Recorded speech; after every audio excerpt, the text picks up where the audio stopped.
तो हम लोग बच्चों स्टार्ट करते हैं। आज हम लोग नया चैप्टर, न्यू चैप्टर यानी सॉल्यूशन आज हम लोग पढ़ेंगे। सॉल्यूशन सेकंड चैप्टर माना जाता है फिजिकल का, 12th के सिलेबस का सेकंड चैप्टर सॉल्यूशन चैप्टर है। फर्स्ट चैप्टर आपने सॉलिड स्टेट पढ़ा, सॉलिड स्टेट हम लोग कंप्लीट कर चुके हैं। तो जिन लोगों का सॉलिड स्टेट नहीं क्लियर है वो सबसे पहले पूरा नोट्स कवर कर ले, नोट्स पूरा लिख ले और 1 बाय 1 करके सारा वीडियो टेलीग्राम पर अपलोड है, उस सारे वीडियो को देख करके अपना पूरा कॉन्सेप्ट क्लियर कर सकते हैं। सॉलिड स्टेट का नोट्स मैंने कल भेजा था ग्रुप में, 104 पेज का टोटल नोट्स है, जिसमें क्वेश्चन वगैरह भी इन्वॉल्व है। सारे क्वेश्चन उसमें दिया गया है, कंपटीशन का, बोर्ड का, प्रीवियस ईयर सब कुछ उसमें है। तो पूरा आप सॉलिड स्टेट का नोट्स आप अच्छे से बनाइए। कंटेंट अगर हैंड रिटन नोट्स की बात किया जाए तो केवल 70 पेज ही है, 70 पेज है। बाकी एडिशनल 40 पेज एडिशनल है, इसमें क्वेश्चन वगैरह सॉल्व कुछ एग्जांपल दिया गया है। तो पूरा मतलब फुल कंटेंट है, तुम्हें कुछ भी कहीं से पढ़ने की जरूरत नहीं है। पूरा जितना कंटेंट सेंड किया गया है उसको आप अगर पढ़ते हो अच्छे से तो आपका क्लियर हो जाएगा और लगभग 4 to 5 मार्क्स आपका तैयार माना जाएगा। 4 to 5 marks solid state cover करता है। अब आज हम लोग स्टार्ट करते हैं सॉल्यूशन। अगर सॉल्यूशन चैप्टर की बात किया जाए तो इस चैप्टर से आपके बोर्ड एग्जाम में 4 to 5 मार्क्स कवर होता है। आपके बोर्ड एग्जाम यानी सीबीएसई या यूपी बोर्ड की अगर बात किया जाए तो यहाँ 4 to 5 मार्क्स ये भी कवर करता है। कंटेंट सॉलिड स्टेट से थोड़ा सा इसमें ज्यादा है, उससे ज्यादा कंटेंट है, मतलब इसमें ज्यादा नंबर आप क्लास आपको लेना पड़ेगा। उसके बाद अगर नीट की बात किया जाए तो नीट में यहाँ से 2 क्वेश्चन आने की प्रोबेबिलिटी है, लगभग 2 क्वेश्चन नीट में आपके आते हैं यहाँ से इस चैप्टर से।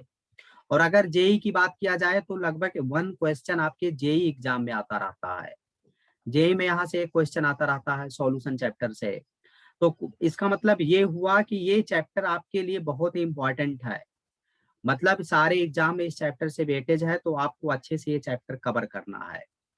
दूसरी बात, अगर हम इस चैप्टर को देखें तो ये चैप्टर आपके एक चैप्टर मोल कॉन्सेप्ट यानी जो फर्स्ट ईयर में आपने पढ़ा था, 11th में जो पढ़ा था मोल कॉन्सेप्ट है, मोल कॉन्सेप्ट के कॉन्सेप्ट पर ये बेस्ड होगा।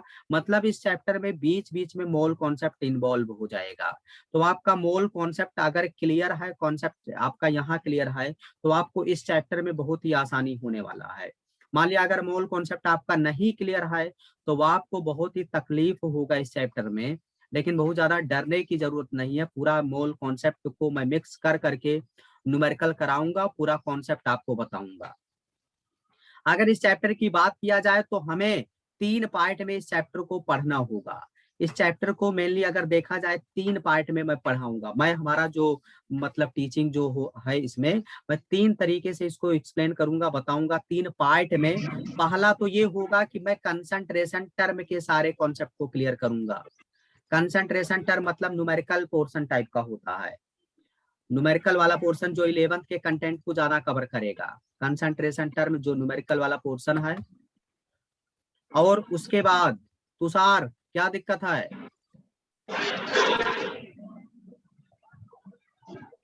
Concentration term. और दूसरा जो होता है कोलिगेटिव प्रॉपर्टी, दूसरा जो पोर्शन मैं इसमें कवर कराने वाला हूँ कोलिगेटिव प्रॉपर्टी के बारे में बताऊंगा।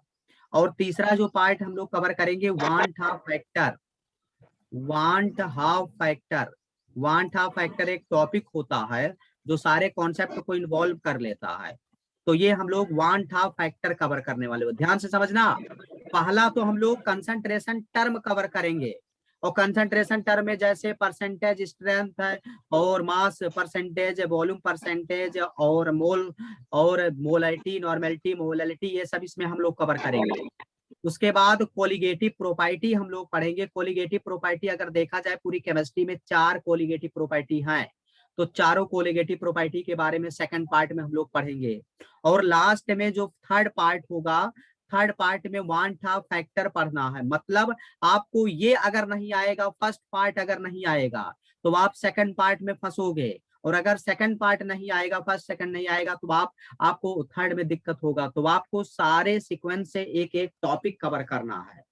अब अगर हम बात करें कुछ बच्चों का, तो ज्यादातर अगर एक्सपीरियंस के अकॉर्डिंग बात किया जाए तो इसमें लगभग ये मान करके चलिए 80% बच्चा दिक्कत में रहता है, क्योंकि न्यूमेरिकल इसमें ज्यादा है, न्यूमेरिकल ज्यादा है, कॉन्सेप्ट ज्यादा है, कंसेप्चुअल पोर्शन ज्यादा है। तो कहीं ना कहीं न्यूमेरिकल कैलकुलेशन ज्यादा होने की वजह से कॉन्सेप्ट नहीं क्लियर होता बच्चों का। तो इस चैप्टर में लगभग 80% बच्चा जो है दिक्कत में आता है, मतलब बोलता है सर न्यूमेरिकल नहीं बन पा रहे हैं, थोड़ा टफ हो जा रहा है। बाकी जो 20% होते हैं उनको बहुत अच्छा लगता है, जो मैथ वाले बच्चे होते हैं उनको इस चैप्टर में ज्यादा मजा आता है। बायो वालों को कहीं कहीं दिक्कत होता है। तो आपको करना क्या है कि आपको दिक्कत अगर ना हो इसमें, कमांड अगर आपको करना है इस चैप्टर को, तो आपको सबसे पहले डेली क्लास लेना है, रेगुलर आपको क्लास लेना है। मान लिया किसी दिन नेटवर्क की वजह से आपका क्लास छूट जाता है, तो आप रिकॉर्डेड वीडियो देख करके उसी दिन नोट्स जरूर बना लीजिए। नोट्स अगर आप तुरंत बनाओगे रिकॉर्डेड वीडियो देख करके तो आपका मैनेज हो जाएगा। मतलब आपको डिस्कनेक्ट नहीं होना है कि मैं किसी दूसरे टॉपिक पर, मैं सेकंड पार्ट में पहुंच गया हूं, तुम अभी फर्स्ट पर ही लगे हो, वीडियो देख रहे हो। कोशिश करो लाइव क्लास अटेंड करो। अगर किसी दिन नेटवर्क नहीं होता या किसी अर्जेंट वर्क की वजह से क्लास नहीं ले पाए, उस दिन तुम्हें वीडियो देख करके मैनेज करना चाहिए। रिकॉर्डेड वीडियो तो एक ऑप्शन है, यूट्यूब का वीडियो जो अदर टीचर जो लोग पढ़ाते हैं सब ऑप्शन टाइप में यूज करना चाहिए, नहीं कि डायरेक्ट वही तुम फॉलो करो। तुम्हें डायरेक्ट लाइव क्लास अगर कोई पढ़ा रहा हो, डायरेक्ट बता रहा है, डाउट क्लियर कर रहा, तो बहुत बड़ी बात है। तो ये ध्यान देना है आपको, रेगुलर वे में क्लास करना है, नोट्स बनाते रहना है, और जो भी क्वेश्चन सीट मैं सेंड करूंगा उसको प्रैक्टिस करते रहना है। ये यकीन मानिए आप, आपका ये चैप्टर बहुत ही इंटरेस्टिंग, बहुत ही कमांड होने वाला है। तो हम लोग इस चैप्टर को स्टार्ट करते हैं, सॉल्यूशन चैप्टर। आप नोट्स निकालिए और पेन निकालिए, और वन बाय वन करके एक एक पॉइंट आप लिखते चलिए हमारे साथ। तो हेडिंग लिखिए सॉल्यूशन, और हम इसको कंटिन्यू करते हैं। हम इसको कंटिन्यू करते हैं, आप हेडिंग लिखिए सॉल्यूशन। देखिए, अब अगर हम बात करें सॉल्यूशन चैप्टर की, तो आपको सबसे पहले 9th क्लास में बताया गया है कि दो तरीके का मिक्सचर होता है। मिक्सचर दो तरीके का होता है, दो तरीके का मिक्सचर होता है। मान लेते हैं इसमें वाटर है और इस कंटेनर में भी वाटर है, और इस कंटेनर में मान लेते हैं आप केसीएल डाल देते हो। तो केसीएल अगर वाटर में अगर आप डाल देते हो तो ये केसीएल पूरी तरीके से इसमें मिल जाएगा। मान लेते हैं इसमें आप NaCl डाल देते हो, साल्ट, या मान लेते हैं इस सॉल्यूशन में आप ग्लूकोज डाल देते हो। तो ग्लूकोज अगर डालोगे तो पानी में, अगर वाटर में अगर आप ग्लूकोज डाल दोगे, चाहे NaCl डाल दो, चाहे केसीएल डाल दो, चाहे आप अल्कोहल डाल दो, तो इन सभी को जब आप इसमें मिक्स करोगे तो कहीं ना कहीं ये पानी के साथ मिल करके एक ही टाइप का दिखने लगते हैं। मतलब इनके पास वन फेज होता है।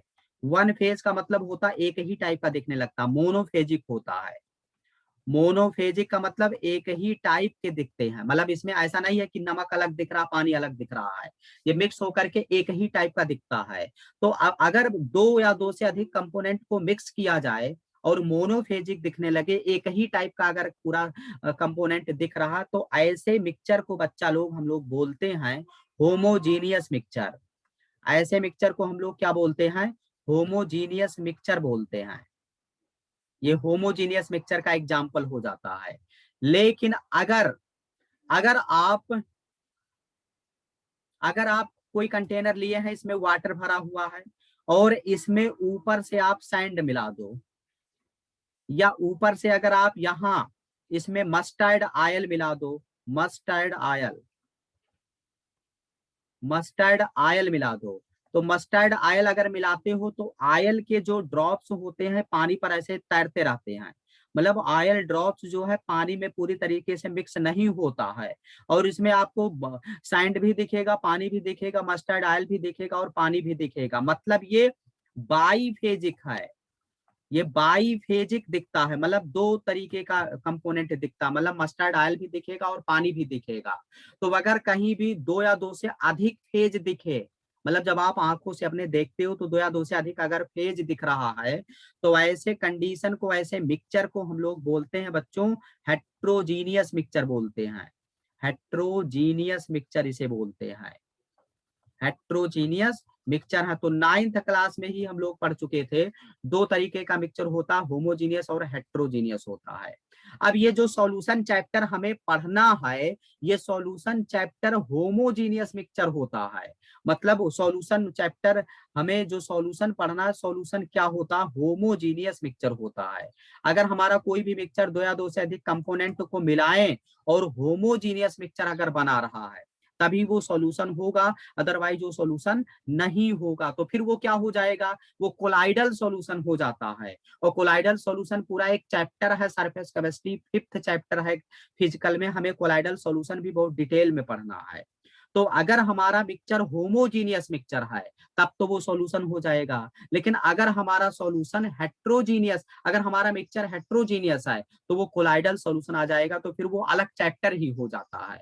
तो हम लोग अभी इस चैप्टर में सॉल्यूशन पढ़ेंगे, यानी होमोजीनियस मिक्सचर के बारे में पढ़ेंगे। तो इसको आप बनाना चाहते हो तो नोट्स में आप बना सकते हो तेजी से, और इसके आगे मैं कंटिन्यू कर रहा हूँ। आगे बढ़ूं बच्चों, बताइए, बोलिए यस सर। बच्चा लोग, आगे बढ़ें। Yes sir. चलिए, तो आप हेडिंग लिखो सॉल्यूशन, और सॉल्यूशन का डिफिनेशन आप नोट करेंगे। हेडिंग लिखिए सॉल्यूशन, और सॉल्यूशन का डिफिनेशन लिखिए homogeneous mixture of,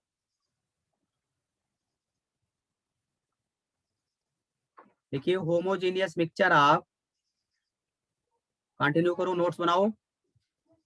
homogeneous mixture of, homogeneous mixture of two or more component, दो या दो से अधिक कंपोनेंट का होमोजीनियस मिक्सचर जो होगा, कंपोनेंट बोलो चाहे सब्सटेंस बोलो, बात एक ही है, आर कॉल्ड एज सॉल्यूशन, उसी को हम लोग क्या बोलते हैं बच्चों, सॉल्यूशन बोलते हैं।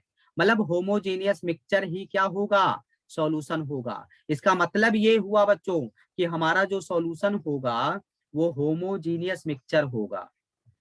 अगर होमोजीनियस मिक्सचर है तभी सॉल्यूशन होगा, अदरवाइज सॉल्यूशन नहीं होगा। तो होमोजीनियस अगर मिक्सचर है तभी सॉल्यूशन है, अदरवाइज वो सॉल्यूशन नहीं होगा। तो पहला पॉइंट आप लिख लो, homogeneous mixture of two or more component bracket में substance are called as solution. अब on the basis of number of component, number of component के बेस पर अगर देखा जाए, नंबर ऑफ कंपोनेंट मतलब कितने कंपोनेंट उसमें इन्वॉल्व हैं। अगर दो कंपोनेंट इन्वॉल्व होते हैं तो ऐसे सॉल्यूशन को बच्चों हम लोग बोलते हैं binary solution. It involve only two component, इसमें केवल दो ही कंपोनेंट इन्वॉल्व होते हैं। और अगर तीन कंपोनेंट इन्वॉल्व होता है तो उसे हम ट्राइनरी सॉल्यूशन बोलते हैं, और इसमें केवल 3 कंपोनेंट इन्वॉल्व होते हैं। 3 कंपोनेंट मतलब 3 टाइप के सब्सटेंस इसमें मिला करके बनाया जाता है। अगर मान लेते हैं 4 कंपोनेंट मिला करके बनाते हैं तो इसे हम बोलते हैं क्वाटरनरी सॉल्यूशन, और इसमें 4 कंपोनेंट ऐड किए रहते हैं, 4 कंपोनेंट से मिलकर के बनता है। और अगला है पेंटा कंपोनेंशियल सॉल्यूशन। पेंटा कंपोनेंशियल मतलब इसमें 5 कंपोनेंट मिक्स हैं, 5 कंपोनेंट अगर मिक्स करके बनाते हैं सॉल्यूशन तो उसे पेंटा कंपोनेंशियल सॉल्यूशन बोलते हैं। तो on the basis of number of component इतने टाइप के डिफरेंट टाइप के सॉल्यूशन हो जाते हैं। लेकिन अगर देखा जाए 12th नीट और जेई के सिलेबस के अकॉर्डिंग केवल हमें इसी बाइनरी सॉल्यूशन को डिटेल में पढ़ना, मतलब आपके सॉल्यूशन चैप्टर में केवल यही आपके एग्जाम में आने वाला है। मतलब सारा एग्जाम्पल, सारा न्यूमेरिकल, सारा जो भी हम लोग कॉन्सेप्ट पढ़ेंगे इस चैप्टर में, उसमें केवल और केवल हमें बाइनरी सॉल्यूशन के बारे में पढ़ना है। तो यहां तक आप नोट करिए। उसके बाद हेडिंग लिखना है आपको बाइनरी सॉल्यूशन। बाइनरी सॉल्यूशन क्या और है? सर, हाँ, और सर एडवांस में कहाँ तक कहीं भी पूछेगा सर? यार, एडवांस हो चाहे डबल एडवांस हो चाहे ट्रिपल एडवांस हो, सारे में यही बाइनरी सॉल्यूशन आएगा। ये सभी जो है एमएससी बीएससी ओएससी में आते हैं। ये सब जो है बीएससी एमएससी जब केमिस्ट्री से करोगे तब तुम्हें मिलेगा। जो हम लोग जो 12th स्टैंडर्ड पर पढ़ते हैं वो एडवांस का ही सिलेबस कवर करते हैं। जेई मेंस, एडवांस, नीट, ठीक है बोर्ड, सर। सब मिक्स करके हम लोग आगे बढ़ेंगे।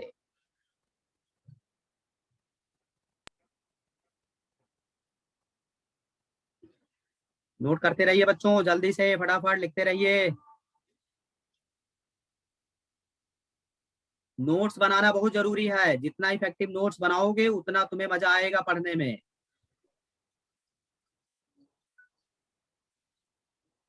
तो एक एक पॉइंट नोट्स में ऐड करते रहिए।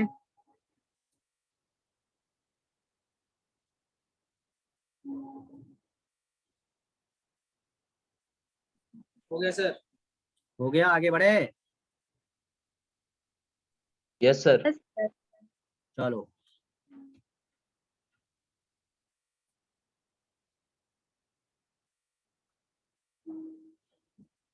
आप ध्यान दीजिए, अब हम लोग बाइनरी सॉल्यूशन के बारे में चैप्टर में डायरेक्ट आते हैं। इस चैप्टर में हमें क्या समझना है, ध्यान से समझिए। देखो, अगर हम बाइनरी सॉल्यूशन की बात करें, बाइनरी सॉल्यूशन की अगर हम बात करें, बाइनरी सॉल्यूशन की अगर हम बात करें, तो बाइनरी सॉल्यूशन बच्चों दो कंपोनेंट से मिलकर के बनता है। कंपोनेंट, कंपोनेंट फर्स्ट हो गया और प्लस कंपोनेंट सेकंड हो गया, कंपोनेंट सेकंड। तो बाइनरी सॉल्यूशन दो कंपोनेंट से मिलकर के बनेगा, component first and component second. अब इस दो कंपोनेंट में, इन दो कंपोनेंट में एक कंपोनेंट को हम लोग मान लेते हैं सॉल्यूट, मतलब एक जो कंपोनेंट होगा उसे हम मानेंगे सॉल्यूट और दूसरा जो कंपोनेंट होगा उसे हम मानेंगे सॉल्वेंट। मतलब एक कंपोनेंट को सॉल्यूट मान लेना है, दूसरे कंपोनेंट को सॉल्वेंट मान लेना है। अब ये ध्यान दीजिएगा, आइडेंटिफिकेशन अगर हमें करना है कि सॉल्यूट कौन है सॉल्वेंट कौन है, तो जिसका अमाउंट कम होता है वो सॉल्यूट हो जाएगा, जिसका अमाउंट ज्यादा होता है वो सॉल्वेंट हो जाता है। तो जो सॉल्यूट होता है बच्चों ये लेसर अमाउंट में होता है। अगर लेसर अमाउंट में है, लेसर अमाउंट, लेसर अमाउंट में अगर है तो उसे हम सॉल्यूट बोलेंगे, और अगर ग्रेटर अमाउंट में है, ग्रेटर अमाउंट में अगर है तो इसे हम सॉल्वेंट बोलते हैं। तो ये ध्यान देना, जिसका अमाउंट कम होता है वो सॉल्यूट माना जाएगा, जिसका अमाउंट ज्यादा होता है वो सॉल्वेंट माना जाएगा।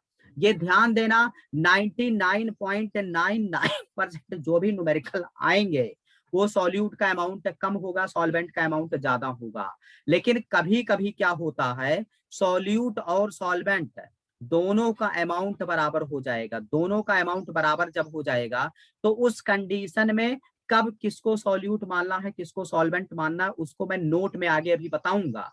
सबसे पहले हमें ये ध्यान देना है, जिसका अमाउंट कम है उसको सॉल्यूट, जिसका अमाउंट ज्यादा है उसको सॉल्वेंट मानेंगे। जैसे फॉर एग्जाम्पल आप समझिएगा, एक एग्जाम्पल हम लेते हैं, एक एग्जाम्पल हमारे सामने है, देखिएगा। मान लेते हैं दो कंपोनेंट है, एक कंपोनेंट ए है और दूसरा कंपोनेंट बी है। दो कंपोनेंट है ए और बी। ए और बी को जब ऐड किया गया तो कोई सॉल्यूशन बना। अब ए का और बी का कुछ डेटा प्रोवाइड किया गया है क्वेश्चन में। मान लेते हैं ए को दिया गया है, ए का जो मॉलिक्यूलर वेट है बच्चों, मॉलिक्यूलर वेट इसका मान लेते हैं 20 है, ए का मॉलिक्यूलर वेट 20 है। और इसका जो वेट है, ए का जो वेट गिवन है, वेट इसका वेट दिया है 10 ग्राम, वेट इसका 10 ग्राम दिया गया है और मॉलिक्यूलर वेट इसका 20 ग्राम दिया गया है। और बी का कुछ डेटा प्रोवाइड किया गया है, इसका मॉलिक्यूलर वेट, इसका मॉलिक्यूलर वेट दिया है, इसका मॉलिक्यूलर वेट 80 दिया गया है और इसका वेट, इसका वेट इसका 20 ग्राम दिया गया है। मतलब दो कंपोनेंट ए और बी हैं, दोनों का डेटा प्रोवाइड किया गया है और आपसे पूछा जा रहा है कि बताओ ए और बी में कौन सॉल्यूट है कौन सॉल्वेंट है। तो बताइए, आप लोग बताइए कौन सॉल्यूट कौन सॉल्वेंट होगा इसमें। तो ज्यादातर बच्चे होगा, देखो, सॉल्वेंट होगा, कोई वाला solute.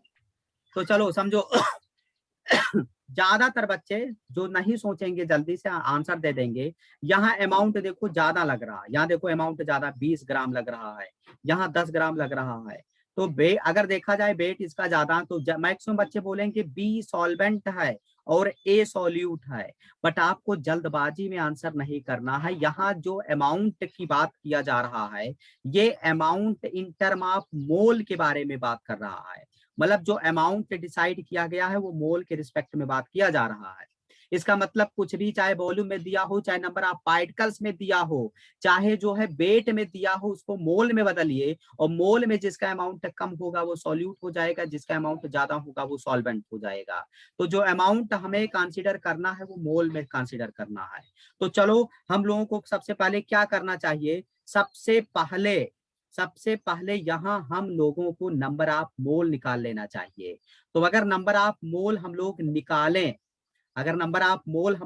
Number of mole of ए निकालें, तो आपको पता होना चाहिए मोल निकालते समय ध्यान देना है वेट डिवाइड बाई क्या होता है, मॉलिक्यूलर वेट होता है। मतलब जितना वेट हो डिवाइड कर दो मॉलिक्यूलर वेट से। वेट कितना है यहाँ, वेट अगर देखा जाए 10 ग्राम है, मॉलिक्यूलर वेट कितना है, मॉलिक्यूलर वेट 20 है। तो अगर सॉल्व करोगे तो यहाँ आ जाएगा 1/2 मोल, यहाँ आ जाएगा 1/2 मोल।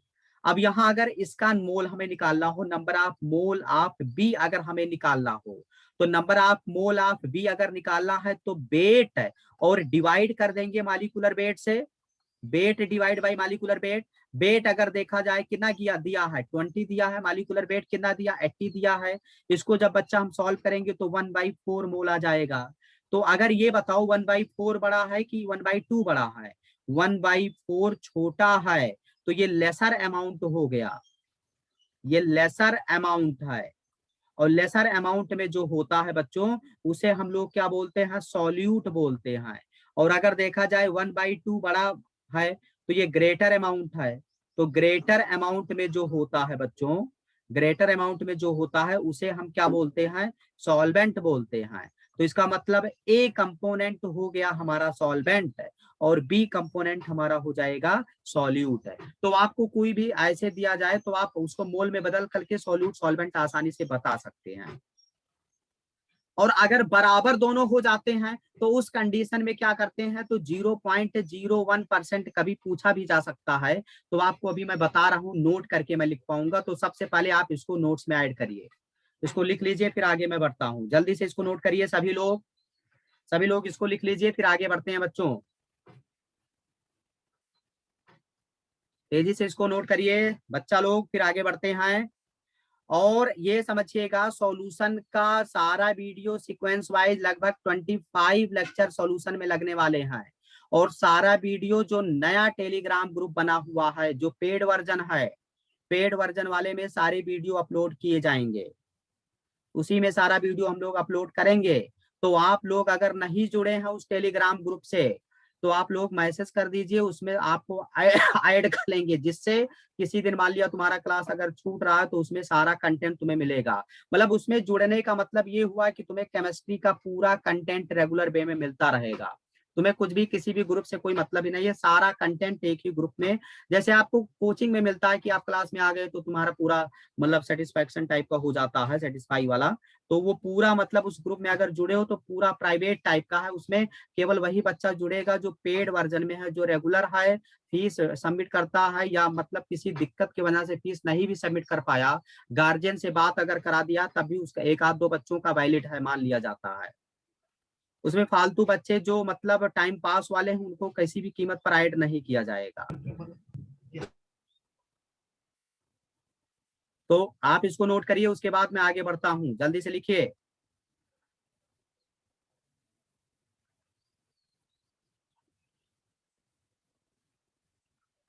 तो सारा जो है वीडियो उसी ग्रुप में ऐड होगा। और बाकी सॉलिड स्टेट चैप्टर आप अच्छे से नोट्स वगैरह बना करके उसको रिवीजन करते रहिए। आगे बढ़े बच्चों, बोलिए। नो सर, रुक जाइए रुक जाइए। रुक जाइए सर। हाँ लिख लो लिख लो।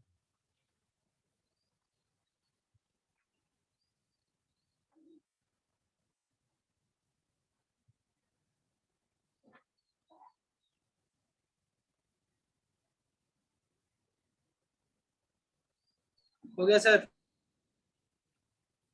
ठीक है आगे बढ़ रहे हैं, लिख लो हो जल्दी से। गया। अभी नहीं हुआ है सर। हाँ हाँ लिख लो सर जल्दी करो, जल्दी लिखिए।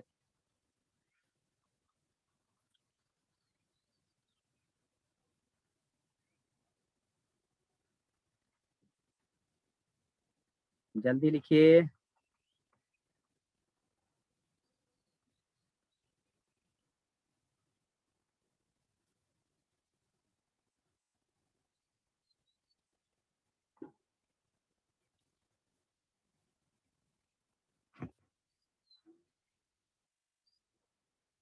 आप लोग कोशिश किया करिए, टाइम पर क्लास अटेंड करा करिए। मतलब 7 बजे आपको आ जाना चाहिए क्लास में। 7 बजे मतलब 7:01-2 तक आपको तुरंत ज्वाइन कर लेना चाहिए। आप डिले करके 10 मिनट 5 मिनट जब डिले करके आते हो क्लास में तो फिर छूट जाता है, फिर उतना मजा नहीं आता। आपको कोशिश करना चाहिए 7 बजे या 7:01-2 तक आपको ज्वाइन कर लेना चाहिए। और एक बैच सुबह भी चलता है 6 से 7 वाले में, तो 6 से 7 वाले में भीड़ कम है, उसमें भी आप लोग क्लास ले सकते हो। उसमें तो बहुत कंफर्ट रहता है, कम स्टूडेंट हैं, उसमें भी आप लोग आ सकते हो। तो चलो आगे बढ़ते हैं बच्चों। अगला देखिए, नोट लिखिए। नोट नोट लिखिए। देखिए नोट समझिए, नोट में क्या लिखवाना है ध्यान से समझना। मान लेते हैं कभी भी ऐसा भी हो सकता है जब दोनों का अमाउंट सेम हो जाए, मतलब सॉल्यूट सॉल्वेंट का अगर अमाउंट सेम हो जाता है तो उस कंडीशन में उस कंपोनेंट को हमें सॉल्वेंट मानना है जो नीचे पड़ा होता है। जो नीचे कंपोनेंट पड़ा होता है उसे हम सॉल्वेंट मानेंगे, और जो ऊपर उसके इकट्ठा होता है उसे हम सॉल्यूट मानते हैं। तो नोट में आपको पॉइंट लिखना है, नोट करिए और ऐड करिए। ये सारा नोट्स आपके ग्रुप में सेंड किया जाएगा। ये नोट्स जो अभी पढ़ाएं ये पूरा हैंड रिटन नोट्स आपके ग्रुप में सेंड करेंगे क्लास ओवर होने के बाद। तो नोट में देखिए क्या लिखना है। नोट में देखिए समझिए, मान लिया दो कंपोनेंट हैं, एक कंपोनेंट मान लेते हैं ए है और दूसरा कंपोनेंट बी है। अब यहाँ देखिएगा, ए कंपोनेंट मान लेते हैं ये सॉलिड ऐसे है, और दोनों का जब मोल निकाला गया तो दोनों का अगर मोल सेम है, अमाउंट दोनों का सेम है। और अब यहाँ देखिए, जो कंपोनेंट ऊपर इसके एक एक्यूमुलेट रहेगा, जो ऊपर पड़ा रहता, अगर दोनों बोथ कंपोनेंट अगर सेम है तो जो कंपोनेंट ऊपर पड़ा रहता है इकट्ठा रहेगा, उस ऊपर पड़े हुए कंपोनेंट को हम सॉल्यूट मान लेते हैं। और जो कंपोनेंट नीचे पड़ा होता है उस कंपोनेंट को हम सॉल्वेंट मानते हैं। जो नीचे कंपोनेंट पड़ा होता है उसे हम सॉल्वेंट मानते हैं। देखो यहाँ लिखा भी गया है, if both component present in equal amount, अगर दोनों कंपोनेंट इक्वल अमाउंट में हो then that component is called solvent, उस कंपोनेंट को आप सॉल्वेंट बोलोगे। Then that component is called solvent, उस कंपोनेंट को आप सॉल्वेंट बोलोगे। व्हिच कैन एक्यूमुलेट, जो एक्यूमुलेट करता है, which can accumulate other component in itself, जो अपने ऊपर अदर कंपोनेंट को इकट्ठा किए रहता उसे हम सॉल्वेंट मानते हैं। तो सिंपल सी बात है, अगर दो कंपोनेंट है, दोनों का अमाउंट अगर सेम है तो नीचे वाला कंपोनेंट जो नीचे पड़ा रहेगा उसे हम सॉल्वेंट बोल देंगे, जो ऊपर उसके इकट्ठा रहेगा उसे हम सॉल्यूट बोल देते हैं। और इसका एग्जाम्पल होता है जैसे हाइड्रोजन एडजॉर्ब करा दिया जाए निखिल प्रसाद पंडित, निखिल प्रसाद और पंडित के सरफेस पर। तो निखिल प्रसाद पंडित का अगर कोई सरफेस है, निखिल प्लेटियम और प्लेटिनम का कोई सरफेस है, इस पर अगर हाइड्रोजन ऐड होता है, इसका दोनों का अमाउंट अगर सेम है तो हाइड्रोजन हमारा सॉल्यूट हो जाता है, और ये जो मेटल सरफेस होते हैं ये हमारे सॉल्वेंट हो जाते हैं। तो ये आपको पता होना चाहिए।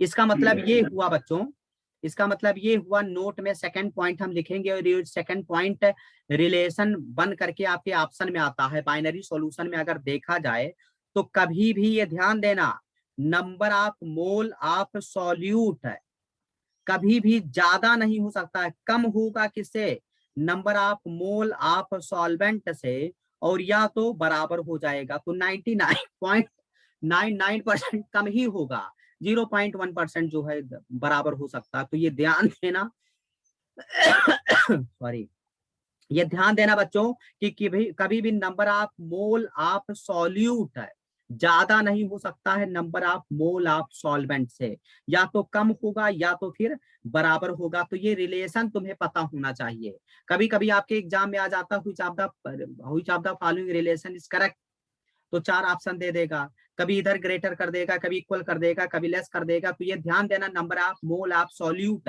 या तो कम होगा या तो बराबर होगा number of mole of solvent के। 99.99% जो एग्जाम्पल मिलेंगे कम ही होंगे। यही जो है हाइड्रोजन ऑन मेटल निखिल प्रसाद पंडित पर अगर देखा जाए तो सेम ये बराबर वाला आ जाता। बाकी सारा जो है हर केस में सॉल्वेंट ज्यादा होता है सॉल्यूट से। तो ये आपको पता होना चाहिए, इसको आप नोट कर लीजिए, इसको आप नोट करिए। फिर आगे बढ़ते हैं बच्चों, जल्दी से इसको लिख लीजिए। सर आप मेरी आवाज सुन रहे हैं? राजेंद्र गुप्ता, हाँ सर ऐसा भी तो हो सकता है सर, अगर सोल्यूट और सॉल्वेंट है वो ऊपर नीचे ना होकर सर दोनों में मिक्स रहे और इक्वल अमाउंट में रहे सर। नहीं, ऐसा नहीं हो पाएगा। कोई एग्जाम्पल देखा नहीं गया, कोई एग्जाम्पल दिखना भी तो चाहिए इन्वायरमेंट में। कोई ऐसा एग्जाम्पल नहीं मिलता है, यही कंडीशन है, इसी यही एग्जाम्पल केवल मिलेगा। ओके ऐसा सर, थैंक्स। ऐसा ऐसा एग्जाम्पल भी तो मिलना चाहिए नेचर में। Yes sir. नोट करिए जल्दी से, जल्दी से यहाँ तक नोट कर लो बच्चों, फिर आगे बढ़ते हैं। सर फिर से ज्वाइन कर ले। हाँ, तो टाइम अब ओवर हो चुका है, फिर से आप लोगों को कनेक्ट करना ही पड़ेगा। अभी फिर से आप लोग ज्वाइन करिए, फिर से हम आगे बढ़ते हैं। फिर से सब लोग कनेक्ट हो जाओ, टाइम ओवर हो गया है तो अगला टॉपिक कवर करेंगे। फिर से आप लोग कनेक्ट हो जाइए।